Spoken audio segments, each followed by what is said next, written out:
Yes, people, you know what it is. It's never a foul, joined by some gold members alongside Daps and also the late as ever Mo, who will be here in about 10 minutes, something like that. So yeah, before I just give him a little bit of a head start, you know, let him catch up and let's get some takes in before he comes in and ruins it because he has an agenda against Chelsea or Liverpool or City and whoever feels that he wants to, you know, go against. But today, I think most teams have had it now. I think most teams have had the agenda at some point now. Yeah, I think Newcastle. No, I think they have. No, not yet. No, they might have, you know. I don't think so. No, there ain't been no Newcastle agenda. No. Not yet. There will be. There will be. Just to say, I am okay. I just, I'm all right. Earlier, I was annoyed. I came off. Guess what? I had 4 hours sleep. Someone's moving. Is that the fan? He's banging. Someone's banging. That was me still. You're allowed to, bro. 50 memberships. 50 memberships handed out. Do whatever the hell you want, bro. Don't get too angry now. You know, 1985 and all that kind of stuff. You know, he's just got the invoice and realised that they're not free when you hand them out. Oh, that's a Juventus fan. I wish. But yeah, man. As I was saying, my head was hot earlier, but guess what? I had 4 hours sleep. I got to come off the show after about an hour-ish. I ate some food and I went into my room and I chilled out. So it was fine straight afterwards. I said earlier, I wish sometimes that we had behind-the-scene cameras to see, like. Oh yeah. We're definitely not going to do that though. Yeah, you don't need to know that. If you are a gold member and you're not in. If you are a gold member and you're not in the WhatsApp group yet, it's because you haven't sent me an email of some sort or message to get you in. So if you want to become a gold member, we just made the WhatsApp group today, and I'm telling you now, I can already tell it's going to be shameless as shit. And Clinton, this one down here, who likes to bad comment me every single stream. My G. Man. But today we're going to be talking about Ten Hag. Sophia's here. We can talk a bit about Man United, especially her view, but we're only going to talk about it in small because it's too political in my opinion. But we're going to talk about Ten Hag and the pressure. Now that it's a different situation. Luis Diaz, I think this is for you, Soldier. How key you think he is in your attack? Me and Daps had a discussion about it a little bit, and we thought it was actually quite an interesting topic. And then Zinchenko. This is where you come in, Clinton. Is he a midfield solution? Who is the solution you reckon to fit in? If Havertz is to get dropped, what's the best balance of, you know, your team at the moment? But then it comes with a question about obviously defensive. What would you call it? Defensive cover options and cover options, etc. Especially with yesterday, where I thought Zinchenko had actually a really good game for Ukraine against England. As usual in midfield. Your boy, Declan Rice, and also Jude Bellingham. It's not hard to play against Henderson. Yeah, man. Let's start off the show saying, you know, you might as well introduce yourself so people in the panel know who you are, because I'm pretty sure they know your name. So if people don't know, go on, introduce first. Is the lovely ladies first? Yeah, so I mean, I'm Sophia's Football Talk. Live here in Oslo, Norway. You know, big Man United fan.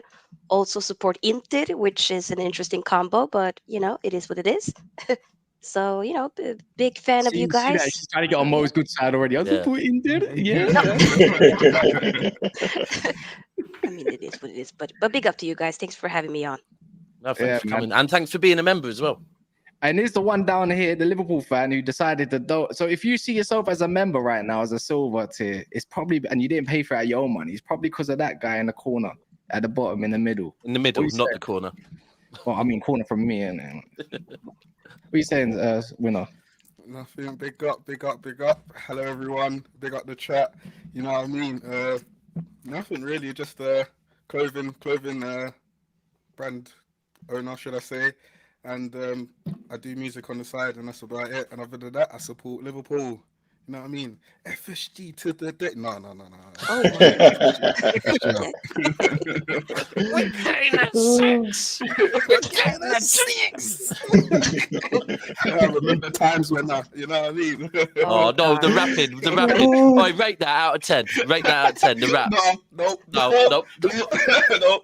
Oh, let me not. It sounds like you got a filter on your mic or something. Like, yo, I know It you might were. be this. It might be that. Yeah, It what's was that? that. Well, it was 100% that. You got some weird filter, man. I was trying to do some auto-tune and shit. We don't know what this is. Man like Clinton. This is the guy that tries to banter me every show. And, you know, I think he moaned. I think one time you might have moaned about all. Is he one? I think he was one of them that moaned about the Arsenal representatives that we had. Doesn't agree with a couple. Yeah. Yeah. On 9 more, and he's like, "Nah, this is still not good enough." Yeah, big of everyone. Yeah, go on. So who do you rate out of Arsenal reps? Yeah, And you know, who do you not? Mm, Put you on blast now because it's easy when you're typing. But tell me which ones you don't. Say it. They're watching right now. Which ones don't you rate and which ones? Say it with I'm not gonna put someone out there, but people I rate Rory though. Rory, like he's really good. Egal's kind of good, but sometimes, man, you know Egal, bro.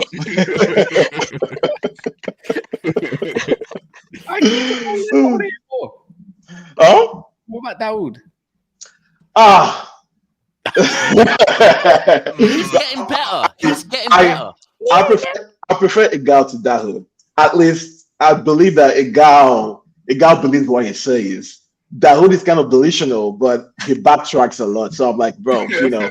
But he's not good. Much love, bro. Much love. What about Dan? Dan's a nice guy. He's quite good though. He's good. Yeah, you don't like Portside. I get it. What you want is you want a positive Arsenal fan, but not so positive that they make it like you feel sick. Yeah, you get me. Not that. Come on, bro. You're making it hard for some of us because if you're putting Havertz on this pedestal, I don't know about that. But apart from the rest of the team, rate the rest of the team. But come on, don't go over the top. I get it. I get that's what's up. Yeah, that was me right there. That was me. We're gonna dive into the topic before Mo jumps in and decides to want to talk over me. It's me usually. Is Ten Hag under pressure? If so, what sorts of pressure at Man United right now with given situations? And also, you've probably seen it yourself. You're on Twitter. The fan base is it doesn't matter if you're a fan on Twitter or a match going fan. You're still a fan, right? And you still have a voice, and it still gets spoken, and it might even go viral to the point it gets seen. What's your take on everything? Because it's a bit of a shit show. I mean, yeah, definitely a bit. Speaking the devil, yeah, here it is. Sorry, Mo just wants to jump in and just knock out your face, man. This is so rude, man. What? You're misogynistic now, Mo, aren't you? Oh, go on. Sorry, Sylvia. Oh, it's fine. No, I was just, it's definitely been a shit show for sure. The whole situation, off the field stuff, and Ten Hag versus Sancho. Of course, the Anthony situation, which I'm personally, I don't want to get into, the nitty gritty of that thing due to the sensitivity of the whole subject. But it's a madness. But I would probably say that there is definitely, of course, some pressure on Ten Hag. The fact that you're managing one of the biggest clubs in the world, of course, even though we don't act like a big club, still on paper, it is a big club, right? A lot of responsibility comes into it being a Man United manager, but and the fact that it's the second season, we spent a lot of money. I didn't agree on per se the Mount signing, so I hope it's gonna work out, but I don't know. That one still is a little fickly, I'm not too sure on that, but we'll have to wait and see how this whole thing unfolds. But we did have also off the field issues last year with Cristiano Ronaldo and all of that, but we still managed to get third and even win a trophy. So I'm gonna, hope and trust and believe that Ten Hag is gonna steady the ship. You know what? As a Liverpool fan, Soldier, what's your take on that? I've seen a lot of people in the comments thinking that he's going to be the first one to get sacked. Out of the top 6, 7 clubs, you could say now, since we want to include 7 teams because we're weirdos like that. But you get what I'm saying. What do you think about it as a rival? I don't think he'll be the first one to be fired. I don't think he will. I think that will be Eddie Howe or Hey, again. Craig Lee, Craig Lee's gonna come for your inbox, G. Listen, it is what it is. You lot, Newcastle have had a bad start to the league. They've we'll see what they do in Champions League, but that don't look like it's going to be healthy with their group. To be fair with them, so again, I feel like Eddie Howe could be on the chopping block. He's got you to where you want to be, but he's not supposed to be there. But in terms of Ten Hag, Not looking. it doesn't look good. It doesn't look good. I'll be honest, especially because you keep favouring Anthony over everybody. It doesn't look very good at all in any way, especially with the stuff that comes out. How Sancho don't get a game, I don't really understand. He's a baller. Again, it comes down to what's the word? Like frequent playing. Like he just needs consistent play. If you're not going to consistently play Sancho so he can adapt to your system, he's not going to adapt to your system. Do you know what I mean? It's kind of like how we're over criticizing Arteta for playing Havertz as much, but you know he's not trying to fit in Sancho any way, shape, or form, even though he's had good games. Don't know, weird stuff. What does anyone have any other thoughts about like the whole Man United thing at the moment? Like even as you know what worries me? I don't think Ten Hag knows his best 11 yet after 13 months. I think that's easily agreeable. Don't you think that? I think it's weird that like the last. I mean, I think pre-season you were quite good, especially you started off pre-season well, right? And the same last season. Correct me if I'm wrong. Last season you looked quite good in pre-season. But it's weird. We spoke on Chelsea earlier, but it's weird how it changes when it gets to. I mean, look, pre-season and Premier League. Maybe it's just the fact is when it gets into the crunch time of the actual Premier League, it's different to pre-season. But yeah, maybe. I mean, is he still building? Look, he is only a season in. For me, he's only a season in. I still don't think like you can get the goalkeeper to play out from the back, but if you haven't got the defenders to play out from the back, then the goalkeeper's limited. Like we saw that at City. And let's remove Edison from it for a minute.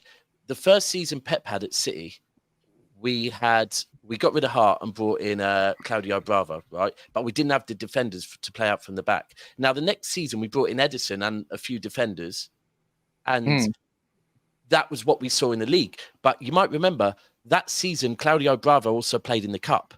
And we looked a lot better playing out from the back in the Cup as well, because we'd got the defenders to go with Claudio Bravo. If you don't have the defenders to go with the goalkeeper, as for everything going on, I think there is pressure on him as far as, and I don't think there should be. Look, we're 4 games in. Last season, you finished 3rd and you won a trophy and you got to the final of the other one. But the media, this is what happens when you're at a club like Manchester United. Like, exactly. You know, all your fans want to say you're the biggest club out there, and you know what, you are as far as size of the club you are. So this pressure will come. Like, like the media are eating up everything that is going on. Like every time they're probably saying to their people that go out and look for news, find some more scandal on this club, right? Because.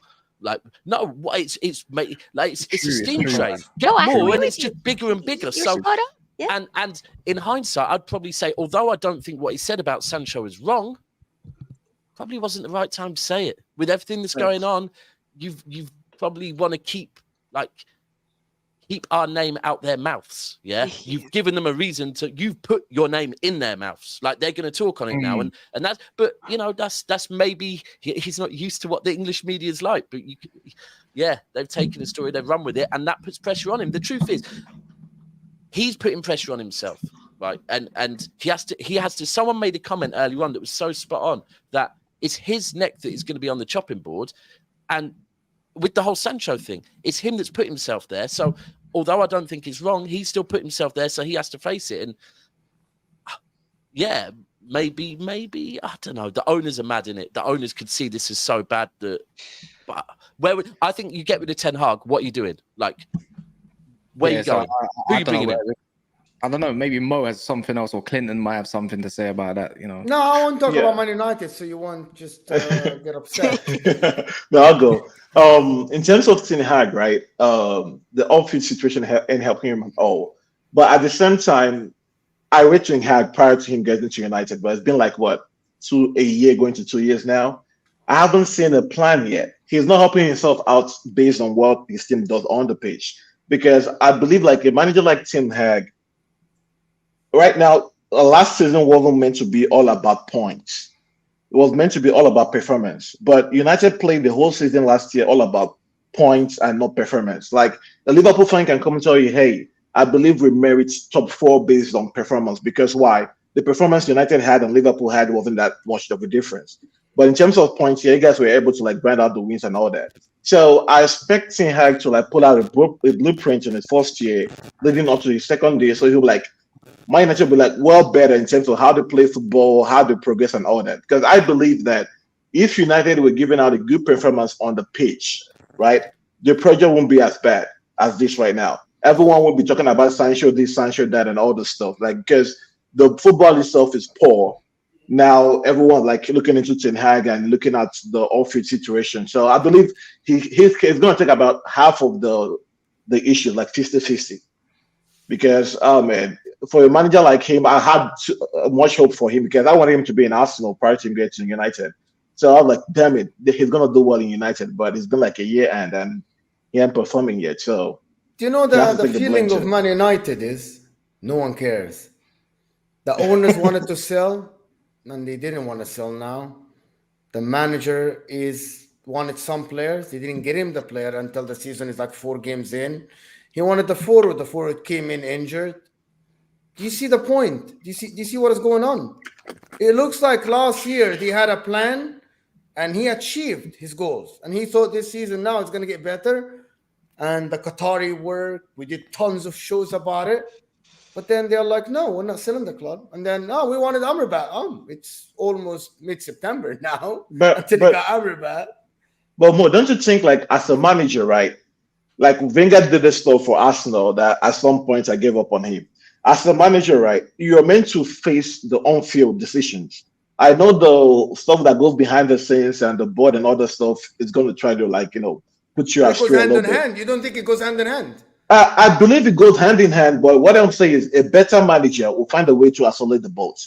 Because Arsenal as a football club, our owners are not invested. But then the PR and all those stuff found a way to like paint out the top 4 as a bigger picture. But Wenger actually gave us a beautiful football that people were like, okay, at least we could see some progression or something on the pitch. But right now, United you can't really say nothing good about United. It's meant to be, hey, United are playing well, but I believe they could do better because the board or whatever is going behind the scenes ain't helping out. But right now, what's going on the field itself is poor, and behind the scenes is poor. So I think I have to take a blame for that.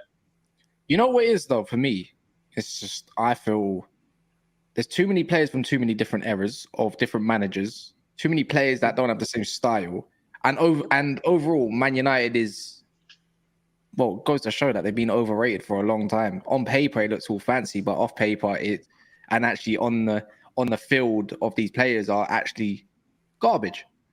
Like there's a turnaround in players right now. Like me and Sophia, like. Bro, we went from seeing Juan Mata and Andreas Pereira starting 2 years ago, 3 years ago under Ole Gunnar Solskjaer with Dan James. Jay Links coming up from the bench. I've had 5 years of McFred, I had Maguire and Lindelof as a partnership. I had Marcus Rojo not too long ago. Sometimes, that's the way I look at it. And I just think this is the ultimate result of poor business. And the fact is, it's only been a year. That's why I personally can't get onto why I don't get why people say, Ten Hag needs to go. I'm like, on what basis does he need to go? Because, I don't know. It's been a year, and you lot still don't have like a footballing identity. But for you, it took you over 3 years to achieve with Klopp a place above 4th and the trophy. I hear you. I do. But at least we had an identity, though. You lot slightly don't have one. See, the thing is, but what if counter-attack is that a true identity? Well, that's going to be poor for United, though. I don't think it is. I just feel like the plan he wants to execute is, bro, you just can't do it with these players, and this is why I just don't get. Why the hell would you get? You had the perfect opportunity to go get a proper centre mid. And then if you did get a proper starting centre mid, let's say Amrabat, maybe. Let's say that was at the start of the season. Maybe that was the target. You know, them first 3 games, actually even 4 games would look totally different. Because what does Man United lack? Look, anyone in the comments, tell me right now, what does Man United or have Man United lacked since Scholes and Carrick have left, and maybe even when Pogba's injured? What have they lacked? Authority, that's one, but until Casemiro came. And what's the second one? A ball dictator. Thank you. It's not hard to see. Every other team's got ballers that can do a job or more and still keep the ball and keep it moving. Man United are allergic to talent. And if they do get a bit of talent, they kill him. Sancho. Sell him. Talent. Anthony. I don't think Anthony's actually a bad player. I just think we're killing him. I just don't think in a way. And that's, you know what, why I say that? You know why I say we're killing him? Because at Ajax, he was actually very good. And the thing is, he played with a striker. Why is it taking this long time for Man United to get a striker? Martial has been here for 8 damn years. You remember? Martial has been here for 8 years. Does he have 100 Premier League goals? Well, it's been given. You know what? There's way too many players like that at your club. And this goes back to when United first dropped off, right? The amount of conversations I'd have with United fans, and Martial was an example. I think even Lingard was an example. And I'd say to United fans, you are settling for... I grew up in an era where you, man, was so dominant that if I name the players you had, you're now settling, telling me Lingard's good enough, telling me Martial's good enough. And like, I'm not saying they're shockingly shit players, but I'm telling you you're settling for mediocrity. That is not the Man United I knew growing up. Yeah. Exactly. One thing that, right. So when Arteta joined Arsenal, right, from the first interview, I knew what was going on, right? And it took balls for him to do what was going on. Like, first interview, he's calling out the whole direction of the club, saying everyone's pulling in the wrong direction. There's people that don't get on with this person. It took a lot of balls, and he must have been given the approval of the board to call out what's wrong. Like, we want to change, and you point out what is wrong, because he did it. There was a documentary showing him calling out stuff, right? And straight away from there, we kind of knew what it was. Like, his whole philosophy was everyone pulls in the same direction. This is about team spirit, not just with the team, but the whole club, the fans, getting everyone on board. And that's why we can now sit here and say, even from the first or second season, him taking over at Arsenal, we knew the direction he was going in, because it was there for us all to see. With Ten Hag, we don't know still if he's happy with the run-ins of Manchester United. Yeah. Like, I personally think he can't be, but he hasn't called it out. So maybe he is. And that's where I think ultimately that's the biggest issue at Manchester United. And the fact your manager hasn't called it out, is that because the board are so, you say a word about us but I can't see how Ten Hag can come from Ajax and be happy with the way Manchester United is being run. But he's not called it out, which makes me think, I don't know, because I knew Arteta wasn't happy with how it was being run. So, yeah, let me ask Sophia something as well. Are you, if we go from signing to signing and people that he's given contracts, are you happy? If you can don't mind saying out loud certain players, and everyone on the stream can say, is it a good signing or is it a bad signing? Mount is not a good signing for me. You started with the worst one, in my opinion. Go on. Varane. Sophia. Varane. Was Varane a good signing? Varane's not his signing. Yeah, but that's not his signing. Not his signing. A signing for Man United. No, we got to do his signing. So we could do it. Oh, you're going to do do his signing. signing. Yeah. I thought Onana, the recent signing. good signing, in my Great opinion. signing. Great signing. Who was that? Højlund, Andre Onana. Andre Onana, I think. Is, Okay. I agree. So but far, he needs more. You're a hater. You got Ramsdale, G. Don't do that. I wanted him, even though I'm a big De Gea fan, I was thinking if we're going to replace anybody, Onana for me is a big shout. And then Amrabat, I definitely really wanted. So we haven't seen him play yet, of course, but judging it off of what I've seen from him, I do think it's a great signing in my opinion. Højlund, I mean, I watched he got like 45 minutes in the second half against Finland, Denmark and Finland, but like they were parking the bus against him, and it was annoying to actually watch until Højbjerg. That was the only real bit of service he even got. It was kind of annoying. I wanted more from Eriksen. This is what I mean about Eriksen in a 10 role. You know what I mean? Mhm. But we go on, carry on. Anyways, What else is there? Eriksen. Who else is it? I think Eriksen was a good signing. Oh, yeah, it was yeah. free, only because Free? it was free. Casemiro Well, technically wasn't give it- what he I'll give it needed above at average. the time, but Casemiro Yeah. worked out. Oh, Casemiro's Casemiro- not a bad sign. That's a good sign. No, I'm really. Yeah. I was gassed when we got him. Lassia, for 12 million, can't go wrong, in my opinion. Yeah, there's potential there. I'll get to the last one. And then Anthony, Was he your most expensive? Don't Hold on. be politician. Just say it as it is. Hold on. Sophia. Is Anthony your most I mean, expensive wasn't as well? pretty Yeah, clear. he I is, don't what. Most expensive as well, right? Yeah, he is. Yeah, Possibly. here it is. Yeah, no, Anthony. We could have gotten better, in my opinion. The more I think about it. And then So- Martinez is the last one that we haven't mentioned. So you could pretty much say it's only 2 of his signings been bad. The only thing is giving him is the contracts he's given out. But is that down to him or is that down to the club not being able to replace players good enough? I don't forget Johnny Evans as well. Yeah, I was going to say that. I was going to throw that one in the mix. You know what? I'm out. Don't forget Johnny Evans. Let's not. Yeah, do we're that. just, we're out. Let's not do that, innit? Yeah. Johnny Johnny Evans, I don't even. Hold on. And Regulon. Oh, I regular look. There we Wait, go. hey. All of a sudden, we're pulling these ones out of the back pocket. I can't lie. Loanies are not his signings. They're just loans. Yeah. Right, so take Amrabat out I then. mean, technically, Amrabat is a loan. He's got option to buy though. No. Take that. Some might say there's an option there on Regulon as well. Vigors. I'm losing. Someone said Vigors. We got him. He scored today. Netherlands. He scored. Was that down to his, do you reckon that was his pick, or do you reckon that's what the club gave him as an option? And the only But that's what Daps was saying. That's what Daps was saying. That He was must the not club. be happy, but he's not calling That it was out. quick. Yeah, it's time to That call is it out for me. Daps literally just said that. He said, if you say all of these are not his signings, okay, so why he's not calling it out? Maybe I'm telling you why. Because nobody knows what they want to do at Man United. They wanted to sell. They do want to sell. The ones in charge don't know if they're going to be here within the next month. This is it. Oh my! I know you're watching. probably a dragonfly. But Yeah, bro, my question I is, don't know from. is Casemiro actually a good signing though? Because if you dig, no, but if you dig into it, right, 70 mil for what, a 30-year-old, a 31-year-old player. Because I believe this time next year, there'll be news about United needed a defensive midfielder. They need a number 6 to come in. So I'm like, if you're gonna go ahead and spend another 70 mil next year, that's like 140 mil already spent, wasted, and you guys didn't really achieve anything tangible. So that's my question on Casemiro, because I believe Casemiro's signing will be for a team like Liverpool, right, where they just need a 6 to just keep rolling. But for a team that's building, I don't think Casemiro is the right signing, because within 3-4 years, and the way Ten Hag has been progressing as a coach in Man United, I don't think you guys are going to do anything tangible at all. That's my question on Casemiro, though, more the qualities. But let me answer this. Casemiro costs 50 million pounds, right? What, 70?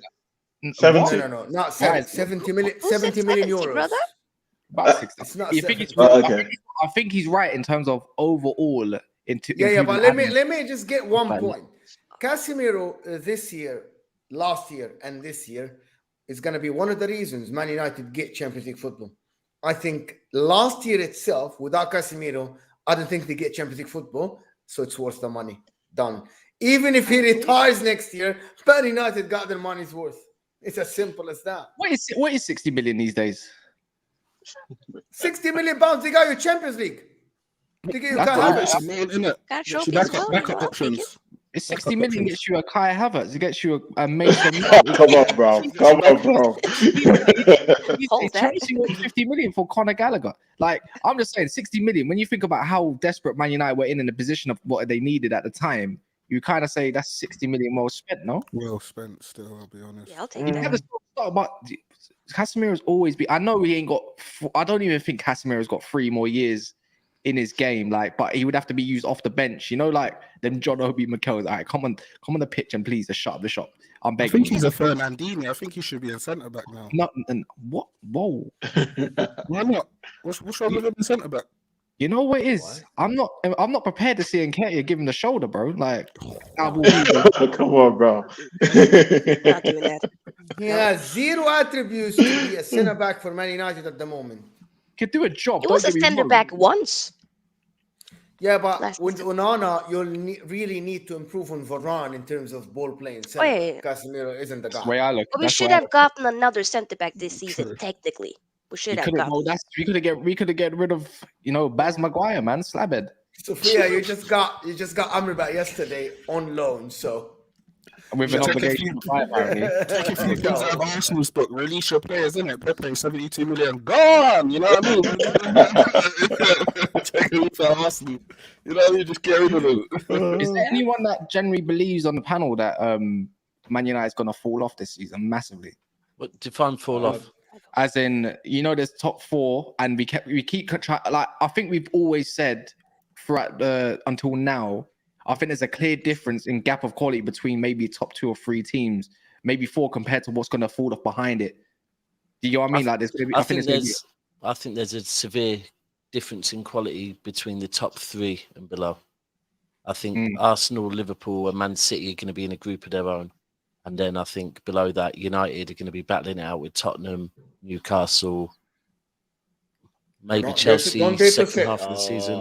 I've said it. I think second half of the season, Chelsea will come better. I think United will get 4th. I do. But by the way, just quickly, when I said, oh my God, I don't know if anyone knows, I'm pretty certain it was a goal between Bosnia and Liechtenstein 2 days ago. If anyone in the comments, I don't know who it's from, but it was. Oh, he scored a banger. There's someone for outside the area. Yeah, he scored a banger. Yeah, mental. Tad Bakes says, for me, it's just the same cycle at United that we've seen with managers for the past 10 years. Rinse and repeat. Louis van Gaal, Jose, Oli. You could even say Ragnick to a degree. And now Eric Ten Hag. This is called Glazeonomics. And then he says, expecting players to care when the owners don't is mad. They were saying that. One of the things I wanted to say about Man United, people are saying that Ten Hag is going to get sacked, right? Nobody cares about Ten Hag at the moment at Man United. They care about the ownership and stuff. There is way bigger fish to fry. Yes, Kat. There's an image of the club. 2 players are did what they did, or allegedly, and ownership transition. Nobody cares about the manager. It's the lowest of their priority at the moment. But if the thing is, this is what I think is keeping the glue together right now between the fans and the club itself is actually Ten Hag. Because beforehand, you know how much revenue Man United were getting. It was the lowest, even through COVID, lower than COVID revenues. So the way I look at it is Ten Hag's the glue. So if you want to take him out, you're going to have much more problems. This is what I mean. The last thing Glazers need is the Man United fans coming together and making it worse than what it already is. With them losing don't get them yellow scarves out, Jesus. But there are some names out there that can get the Man United, which I disagree with them. But if Man United hire Zidane, for example, just next year or something, but he Man United fans will get excited. I don't think Zidane will fix your club.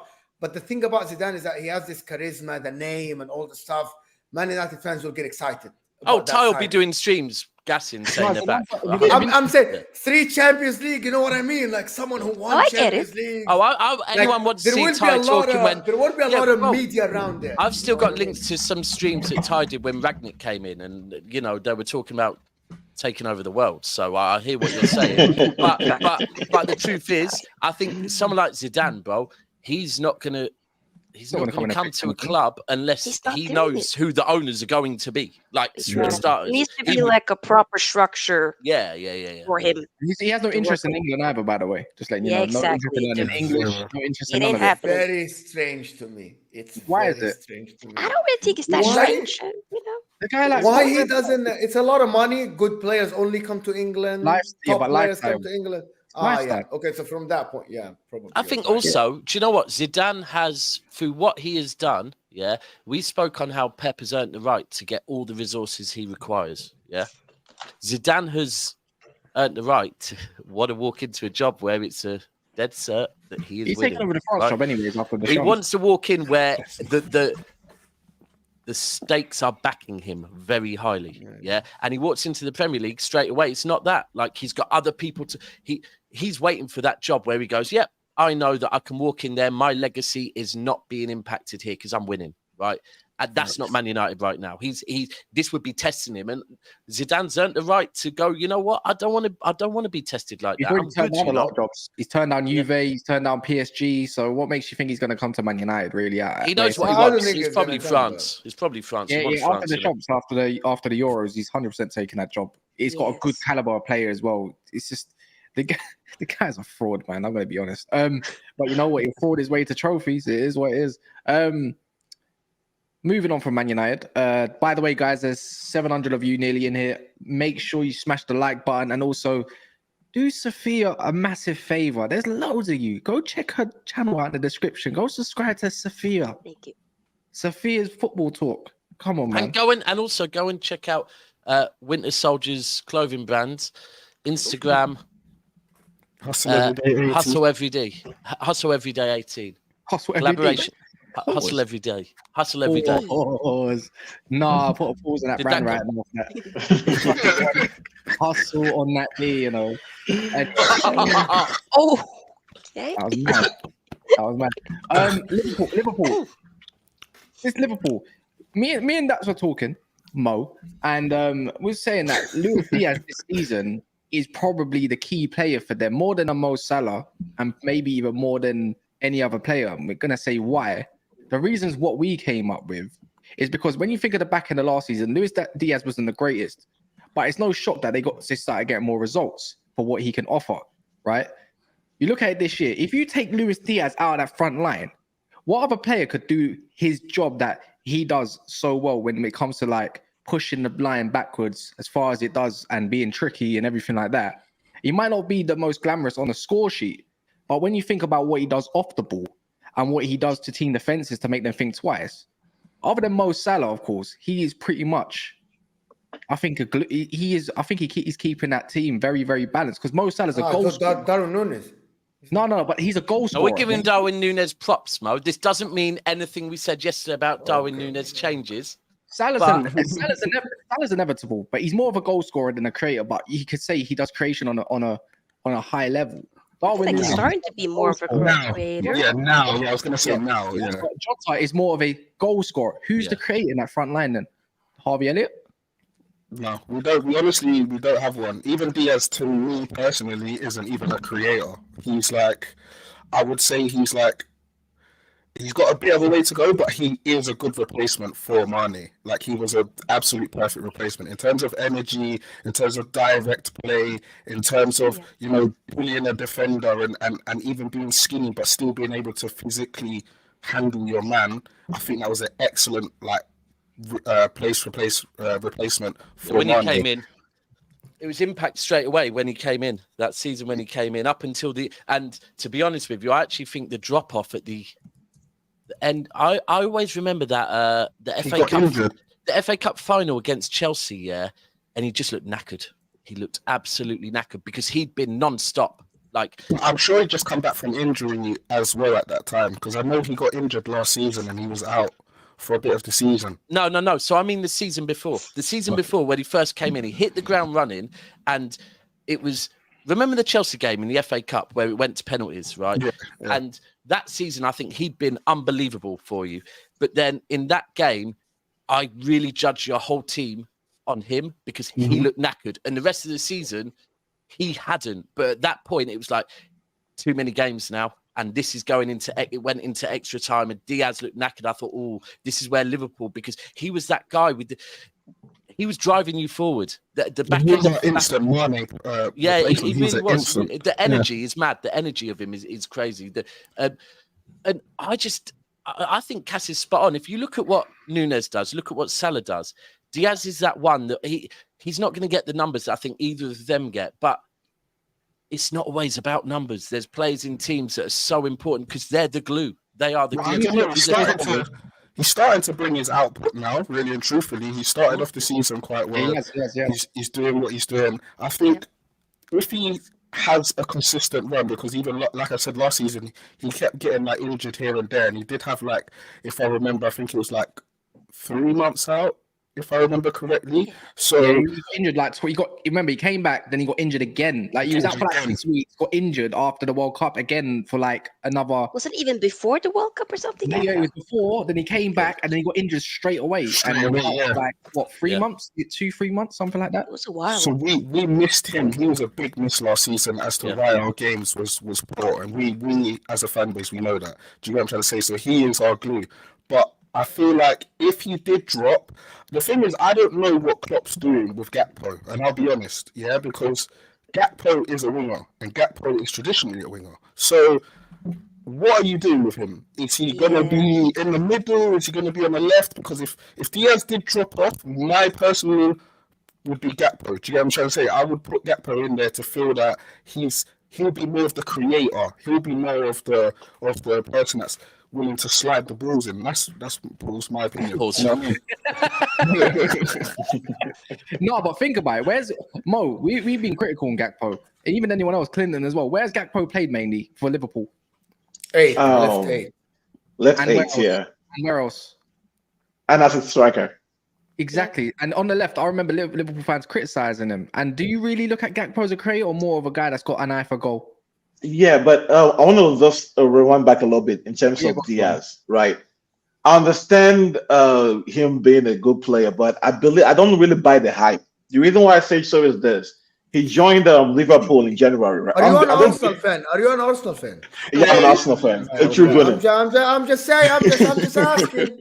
No, I'm just being honest, right? You know me. I ask questions. This is it. No, bro. Good on. So he joined Liverpool in January about 2 years ago, right?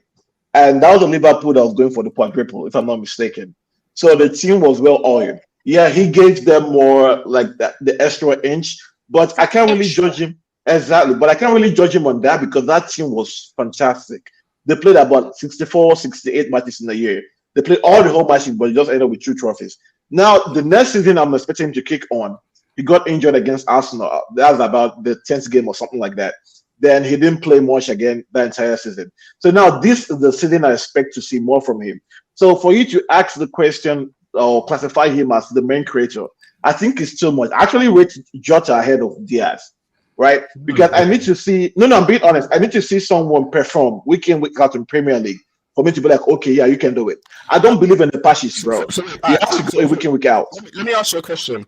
You had a player coming from the same league as us that couldn't even get on your pitch. Yeah, Diaz come in and hit the ground running as soon as he started in Liverpool. Name me another player that's been able to do that halfway through a season.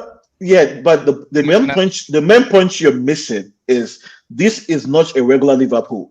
Even the Liverpool that won the 2019 title, the Liverpool team these guys joined is better than that one. You guys played every damn match that season. You guys were going for the 4 trophies.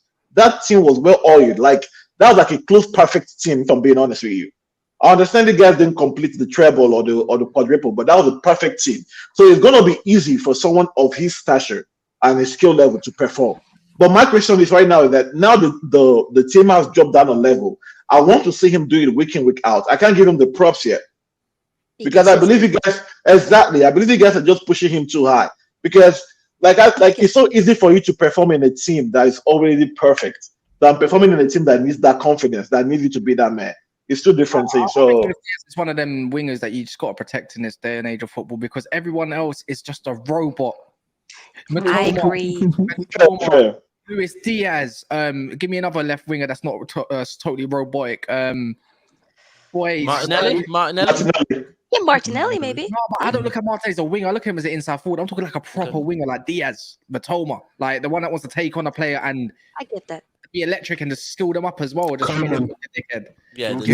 Coleman. Yeah, these sort of players like we want to see more of him in it. We do. I Hopefully Doku. You know what? It's only got hopefully another year and a half or something on his contract because that means Doku might not come a robot and then just win everything.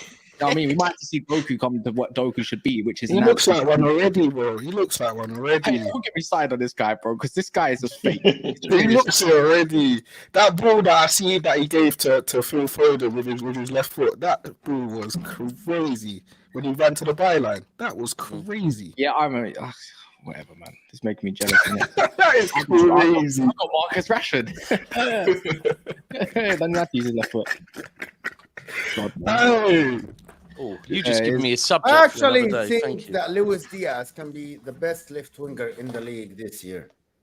Hands down, period. Done. For me. The way he played in that first half of the season and the way he played at Porto, well, I can't judge him because he's injured, Achilles injury, like or knee injury. I can judge that. You know what I mean? Like, Is I he can too judge injury that. prone? And it wasn't, Sophia, it wasn't like 3-4 injuries. It was just one injury that kept him away. Yeah, that for just the long keeps, time. And you know. he just struggled to come back.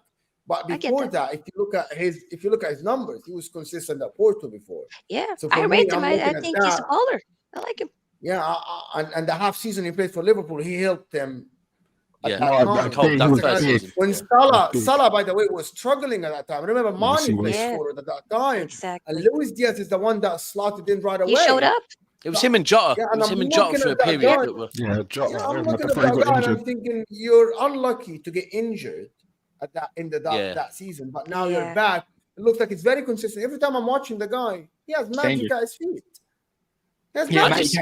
Matty Cash got taken for a new ride against that, and even Bournemouth. Who was playing right back? Was it Kelly? Oh, I can't remember who it was. Who was playing right back for them? I don't know Kelly that. or I can't remember the name. But yeah, yeah, he's a new one, man. he's trickery. He has trickery and he has an eye for the goal. He has a great shot, good cross. But people judge him because he was injured last year. And it wasn't that he was an injury after an injury after an injury. It was just one injury. Yeah, and he just struggled to come back from it. It was a long, like someone who gets a knee injury and come back. I'm not gonna judge him based on that knee injury until proven otherwise. Like Van Dijk when he came back. Van Dijk when he came back, we said we're expecting to see the same Van Dijk. Until we're proven wrong, which is now that Van Dijk has dropped because of the knee injury. Oh my word! I didn't realize he was out for pretty much the whole season last year. He's not an injury prone player, by the way. He's never been injured. He's just had some muscle injuries at Porto when he was a lot younger, like 3-4 years ago. So he's not injury prone. You know, he's only 26. That's what I'm saying, bro. Last year, he definitely would have been the best winger if he didn't get injured. I'm gonna say Could that. have been. You know what? I think it'd been. You gotta calm down on that. You know. What are you saying? Hell no, bro. Hell no. See, right? I'm being honest, not because of an Arsenal fan, right? I respect those. No, I'm being honest, right? I respect those that play consistently in let's say 10 games. No, I'm being honest. You gotta see this stream because I can't rate a player based on what 10 games, 12 games. Nah, bro. You got to do it because I grew up in the era whereby we expected at least a 7 from a player. So I can't just see a player play 4, 5, 6, 7, 8 games, gives you a 10. I'm like, hey, he's that guy. But you got to come down a little bit. Yeah, this is he has to do it for me. Did he not get hurt while trying to run after Martinelli though? Yeah. That's the game he got the injury. Yeah. Because that's his knee injury. That was bad. But yeah. He couldn't keep up. That's what I'm saying, bro. No, you know why I say it would be really hard for him to be the best winger in the league is because of your midfield situation still, and the defense would have let him down. You know, like all this hard work would have been let down by perhaps your defense of last year. That's why I think it's a bit of a mad shout. This season, though, I think he's got a lot more sixes around. He should be receiving service rather than getting the ball from deep, pause, and then all that kind. And then hold on, did you just say he's got a lot more sixes around? You know what I mean? Eights, definitely. My bad. Definitely one to watch this season. Do we think? I want to ask the Arsenal. No, I know he is. I know he is. Yeah, you would as a Liverpool fan. Who thinks that Diaz is going to have a better season than Martinelli? No, you know what? I don't know. Raise your hand if you think so. How do you base okay, exactly. That was my question, right? Is it by stats or by actual performance? Because I'm a huge fan of performance. The stats come secondary because I believe, right, there are many things you can do in the game to affect the game in a good way. You don't need to be the goal scorer. You don't need to be the one who assists the game. I want you to give me a good performance, 7/10. If in terms of performance, I don't buy that way to do it. I'm being honest. Maybe in terms of goals and assists, then that's a different case entirely. But based on Still performance, giving no. contributions. Maybe we though. can ask the people in the chat, who would you pick this season, Martinelli or Diaz for your team? Whatever you support, whoever you support. Just say one name, Martinelli or Diaz. I'm gonna put in a poll. We'll put in a poll. Just run likes. Run Yeah. likes. If you don't mind. I don't think this out there though. By the way, I love Martinelli. I just think Diaz is very talented. That injury just hurt his career, but I think Martinelli is a very good guy. I think Diaz has more at his locker in terms of trickery, 1-1 dribble. I hear that. He has more, in my opinion. And he's got a lot more cover this season. He's got a lot more cover this season than he's had last season, or the season before that. So just be careful with that as well. That's going to be a big factor in it. I'm just saying. Yeah. Then Diaz will get injured, and then this conversation is just gone. There's a poll. There's a poll up right now. Who will have a better season, Luis Diaz or Martinelli? Luis Diaz is currently winning. Not by a landslide. Is Jack Grealish in that poll or no? Okay. No, it's not. The guy just won a treble. He gives a crap. Actually, happy birthday, Jack Grealish. Hope you got pissed. Happy birthday. He didn't contribute like Jack Grealish did, so it actually matters. No, he didn't. What do you mean he didn't? Oh, sometimes you just have to No, ignore he this didn't. guy. I actually said exactly what it is. No, he didn't. I'm actually affirming what he said. He didn't. So 10 players. So technically, for all the games Jack Grealish played, then only 10 players went out and battered Madrid and everything. Yeah, 10 players did it. It's great. It's great. Yeah, no, he contributed fuck all. You're right, Mo. Absolutely, here's to you. Yeah. Anyways, you know what? Talking on Gabriel Martinelli, this is where we're going to switch it to Arsenal. We don't need to do this the last 15 20 minutes on talking about Kai Havertz and that, but there is a gaping hole in that midfield where there might be a potential solution in games, even throughout maybe even in January could happen. It might not look as great as now, and you might not have performances because Arteta might persist with Havertz and see how it goes for half a season. But it's Zinchenko, and I've seen the screams from some Arsenal fans, not all. So, Martin doesn't want to see him there. He prefers him at left back playing inverted, which is fine because it technically is like a midfield role. But then some obviously criticize his defensive capabilities. He's left-footed. He can play left centre mid. He does it for Ukraine on a regular, by the way. So he's not unknown to the position. Yeah. When you think about the left-hand side and what Shaka used to do, is he not someone that could be a potential, maybe let's call it either A, a solution, or B, just a void to fill for the time being? Yeah, that's a good question. But right now, the way the squad is right now, I don't think so. The reason being, if we still have Tierney or Timber fit, then that would be a good shout to put Zinchenko at the number 8. But with Timber not being fit and we don't have it on Tierney, I can't play Zinchenko 8 and Tomiyasu as a left back. That's a no-no for me. So, but who's going to fill in for Havertz? That's a different question. So in that case, I'll go for Vieira. But what I don't understand about Vieira is this, right? Everyone keeps on gassing, hey, you got to start, got to start. There are players that are better when they come off the bench. And there are players that when they start, they perform better. So in terms of Vieira, I don't really know that much because last season, Vieira had better games when he played on the right-hand side. That's Odegaard's position. When he played on the left, he wasn't that good. But so far this season, whenever they put him, he's playing on the left together with Odegaard, and he's playing well, which is surprising. But we have to keep in mind that he's coming up from the bench. Maybe he's acclimatized to the Premier League and he's improved right now. I don't know, but I can't really bank on him. My favorite and my best solution would be Smith Rowe. But for some reason, I don't know why Arteta is not going with Smith Rowe, because Smith Rowe would be way better number 8 than Vieira or Kai Havertz. Yes. So I'll go with Smith Rowe for now. Because that Vieira, I know the guys we Arsenal fans are having, hey, you got to start. But hey, I can remember Chicharito for Manchester United. Whenever he starts, he doesn't perform. Off the bench is perfect. So there are players like that. So I can't really put much light to him. But although I believe he deserves to start, but when he starts, I can't guarantee he's going to give us like a 7 or 8 out of 10. I agree with that. You've been talking about experiments, and this might be a chance to experiment since this. Yeah. In terms of experimenting, that is good, but I'll prefer Smith Rowe. I'll really prefer Smith Rowe. But another thing people have to put in mind is this, right? If you can recall the preseason against Barcelona when Kai Havertz was playing, he started with Trossard as a winger. before the game started, I knew that the two of them are going to interchange no matter what, and that's what happened. Now he's playing Havertz with Martinelli, and I can't see the fluidity between the two. I don't know if playing Gabriel Jesus as a 9, because Jesus and Martinelli switch up from the wing to the striking position. I don't know if that would aid Kai Havertz. So that's a question that I'm not yet sure about. But I believe is if he wants to play Kai Havertz, he has to do it in a way that the team doesn't lose its fluidity.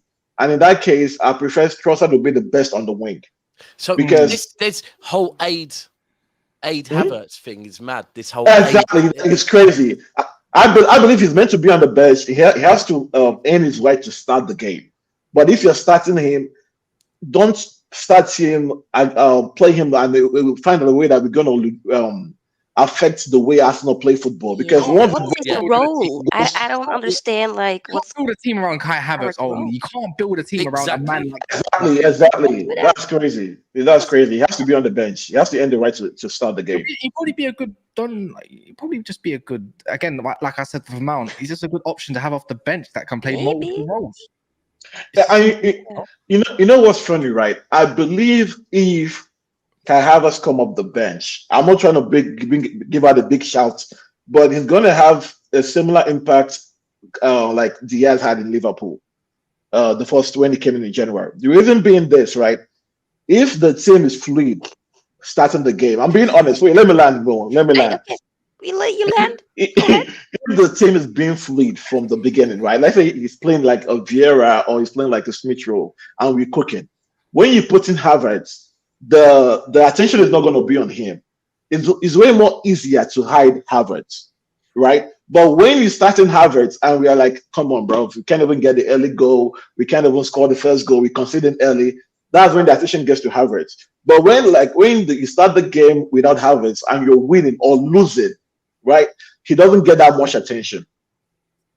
And I bet what he's trying to do, because if you watch the preseason, he's trying to put Kai Havertz in the wide position on the 8, whereby he can get the back crosses. And that stuff will come intangible when you get into the second half, deep into the second half. Yeah, when you get whipping crosses, then he can make impact from there. Highbury here says Zinni's a first phase player. Our best in build up, Saliba. Our left 8 plays quite high up, almost as a second striker. Why would we put him in there unless the role of the left 8 changes? I don't see it. True. He's absolutely right. That's why I say that the Rice Odegaard party midfield isn't gonna work for Arsenal, but that's for a different story. This is exactly what it is. The left 8 plays very high on the pitch. More, I am with you. When Arsenal fans were screaming that Partey, Odegaard, and Rice is the best midfield. On paper, it is. But I don't believe against a small team or a team below the big 6 is going to yield anything. Even against the big 6, I believe that midfield will be good away from home. At home, I don't think so. I know how I rate Rice so highly, but that 8, it requires a particular skill that I don't think have right now. Off topic, imagine Havertz doesn't have it, right? But no. Havertz doesn't have it. He doesn't have it. You know all what you said. All to be honest with you, you are an Arsenal content creator as well. You're here with us. I have not seen one Arsenal fan or a content creator that say I agree with Havertz being that left 8 thing, but still your manager plays there. And in the same times, you guys say we trust what the manager is doing, which doesn't make any sense to me. And another word you said, I want to hide Havertz. When you buy a £65 million player, you don't want to hide that player. He should be playing. True. It's crazy, bro. It's true. All right, cool. With Zinchenko, all right, cool. So if Zinchenko's not the solution, this is to anyone, right? And he's the one that comes inside on the left, just like he did against Man United. And then now you got Jesus in the picture. Is this way we might be able to see the role of the 8 maybe thrive more then? Because, I say to myself, with Man United, it's hard to judge a lot of these players when they haven't even got a focal point up front with no proper striker that even knows how to move, let alone stay injury free. And there's no balance in the midfield to allow our best attacking player, which is Bruno, whether we like it or not, to really see what his game can be about when he doesn't have to do so much work. So in a way, is Havertz really the scapegoat, or is it just because the team just has no balance with him inside it, like the Jesus and Zinchenko's being fit, and even Gabriel being in the lineup? Yes, he missed he gave away a crucial pass, which resulted in Man United scoring, and he did miss a sitter. But was he really the issue, you could say, overall when it comes to stuff? Probably what you just said, Cass. But it's not all down to him. And gave the pass for you to draw if we're deep in it, though, why wasn't there no DM? Where was Rice? No one's going to highlight it. Wait. In a Man United game, why did Eriksen have that much space, and why was Rice so high up? No one's going to pick that out, by the way, but you want to blame Havertz all the time. No, we had a set piece, that's why. Yeah, but players give away balls all the time. It's sure facts. Saka gave one away against Fulham. Against Fulham.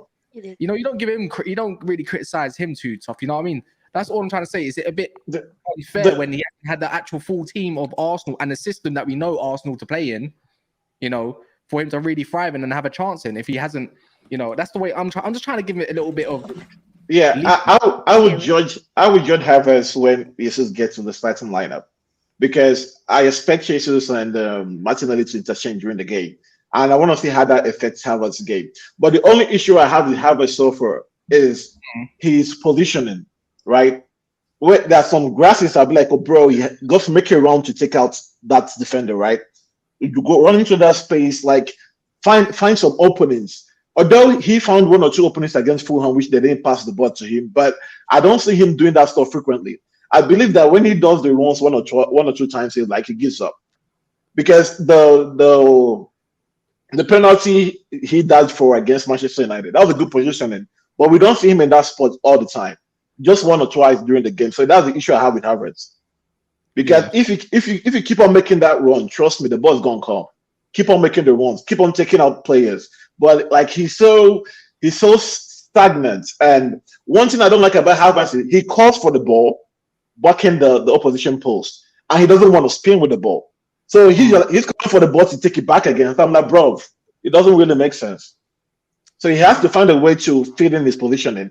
And him calling for the ball back in the opposition post when he's not ready to spin, that's not a good call, because he keeps on taking us back to phase one. Yeah. And then Step says, so Xhaka plays second striker last season. I don't think that's exactly what the super chat said. He just said he plays higher up. The 8 plays higher up. And with Xhaka there, to be fair, if you deep the position Xhaka's in, he was actually in the area quite a lot. 14 GA doesn't come out of nowhere. Just come on. You know what I mean? It didn't come from him being a second centre back. Of course. Definitely not. But yeah, man, I think we're gonna wrap it up there anyways. Not bang on the hour. It's just gone over. 2 minutes over, not bad. Not bad, not compared to earlier, like hour and 42 minutes. But yeah, man, big up to our gold members. All here. Sometimes there might be a silver member, but all these 3 are in the group chat, the WhatsApp group. If you're not a member yet, maybe you should check out the membership, whether it's silver or gold. But things are going to get peaked next week in the group chat. So my team better win. Yeah. Arsenal better. Actually, to be fair, I need Arsenal to win. Hopefully Man City lose, Liverpool get battered, and hopefully Newcastle just get destroyed, because I just need to piss off Kendall even more. We will be here. We will be here. We will be there. I'm coming. If anyone wants to go subscribe to Sophia as well, in the description. If you exit the live chat and you like the button on the way there, press more. It'll be Sophia's football talk. It is Man United content. So if you're a Man United fan, there's not Sophia. just Man United. It's a lot of other stuff as well. They don't like us at the moment, Sophia. We just need. There's a lot of enter work. A little bit. But there's also, just lots of other stuff.